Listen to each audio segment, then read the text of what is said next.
G'day Bomber fans, round 1 is fast approaching 10 or 11 days away now, which means it's time for all 18 clubs to release their injury lists with time frames and everything. Lucky us. So today I'm going to go over the Bombers' injured players and discuss when we should be likely to see them. Let's get into it. Starting with the longest injuries and then moving on to the smaller ones. Jaden Hunter has been ruled out for the 2024 season, as we know. You never want to see players have that little season tag next to their names before the season even starts.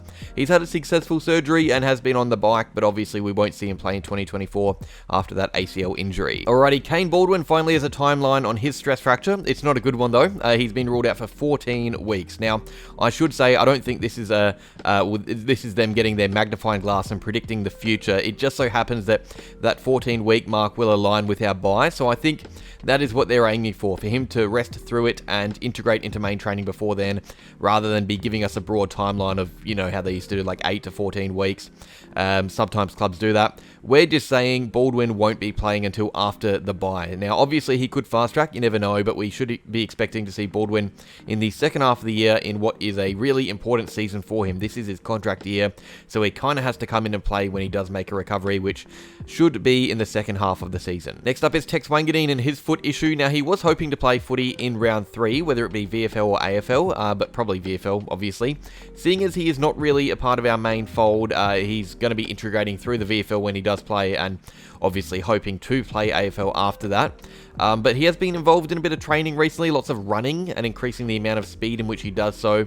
He is not yet involved in May training, but he will be hoping to do so in the next month or so. Now, he did say round 3 was the goal. He is ruled out for 6 weeks though, which means nearly round 5 or 6, I guess. So we can expect to see him in main training then and getting some VFL minutes not long after, which is good.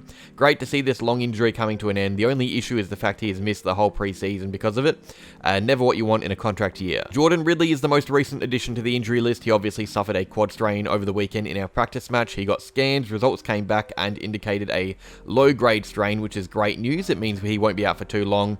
And also great news is the fact it's a different part of his quad than what he injured against the Dogs last year, so not really a recurrence injury. Now, Ridley said he would be back a few weeks after round 1. The club listed it as 4 weeks. I know some were hoping it would be round 2. That kind of tells us it'll be closer to gather round for the game against the Power. Around that stage, give or take a round or 2. That would be around the time he gets back into training, I would say, though, that week or a bit before, so tough to know when he plays. He would have to get fitness back, obviously.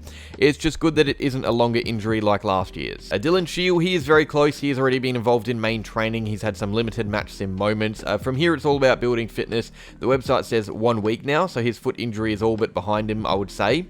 He won't play round 1, though. That is my assumption based off what Scott has done with management of injuries in the past.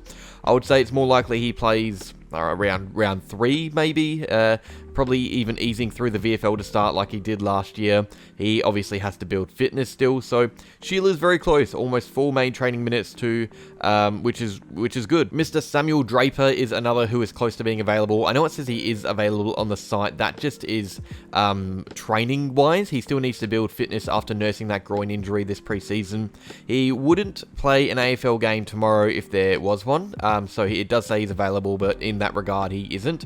He did not play against the Cats in the official preseason game on Friday. He did, however, take part in the VFL hit-out, going up against Toby Conway in the ruck. And now, it was limited minutes for him and much less intense than AFL, but he is closer than Shield is, I'd say.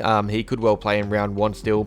He's training, looking a lot better. The fact he played competitive footy recently, even if VFL, I think is very promising. I just hope he isn't rushed back. We need to see Draper near 100% when he plays, just because of his style. He can't be floating through games as he did in stages last year. He is a high-impact player. Jake Kelly has had some hamstring tightness over the last week or 2. He pulled up sore after a training session and hasn't really been too active since. This isn't really a proper strain or anything. He is listed as available like Draper, but again, I don't think he would be playing an AFL match if there was one tomorrow. He just needs to get through the next training sessions before the season starts without any flare-ups, and he has to get back to match fitness in the process. Luckily for him, it's only a small injury, so he wouldn't have lost much progress. I still think he plays some sort of footy in round 1, whether it is AFL or VFL will be determined. Ben Hobbs is also listed as available. I would say he is more likely than Kelly just because he has been doing some proper running after injuring his AC joint in his shoulder in training a few weeks ago. So his fitness wouldn't have taken much of a hit. Can still move your legs around if you have a shoulder injury.